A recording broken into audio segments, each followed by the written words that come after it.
Assalamualaikum warahmatullahi wabarakatuh. Perkenalkan, nama saya Rafiatul Mutamimah, NPM 2101820009.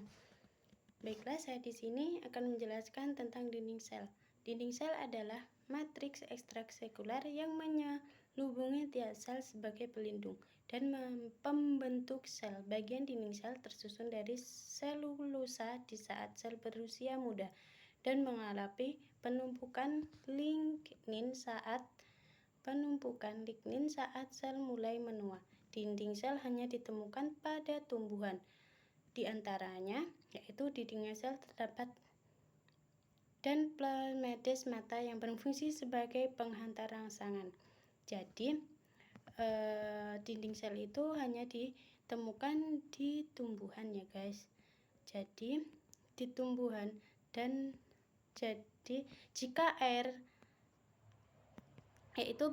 jadi dinding sel ini juga berfungsi sebagai pencegah pengisapan air secara berlebihan oleh tumbuhan. Dinding sel menyebabkan sel tidak dapat bergerak dan berkembang bebas layaknya sel tumbuhan. Namun hal ini berakibat positif karena dinding sel dapat memberikan dukungan pelindung. Jadi jika tidak ada sel-sel, jadi tumbuhan tersebut tidak bisa menyerap air kayak gitu. Jadi dalam adanya dinding sel, jadi tumbuhan itu bisa menyerap air tersebut. Jadi bisa menyaring. Dan juga dinding sel dapat memberikan dukungan perlindungan dan dapat menyaring bagi struktur dan fungsi sel itu sendiri. Jadi dinding sel tersebut dari berbagai macam komponen tergantung golongan organisme pada tumbuhan.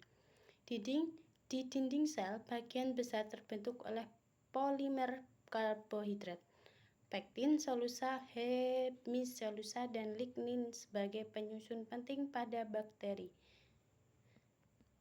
Jadi fungsi memiliki dinding sel yang terbentuk dari kitin. Sementara itu dinding sel alga terbentuk dari glycoprotein, pektin, dan sakarida sederhana. Fungsi dinding sel adalah untuk memberi bentuk sel tumbuhan, melindungi bagian dalam sel dan pengaruh lingkungan, dan menjaga sel tumbuhan agar tidak pecah akibat masuknya air secara berlebihan. Jadi, sel dinding ini adalah untuk melindungi bagian dalam sel yang pengaruh untuk menjaga sel tumbuhan agar tidak pecah. Kayak gitu.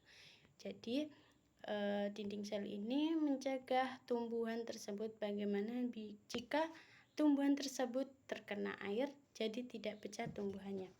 Terima kasih, cukup sekian yang saya sampaikan. Wassalamualaikum warahmatullahi wabarakatuh.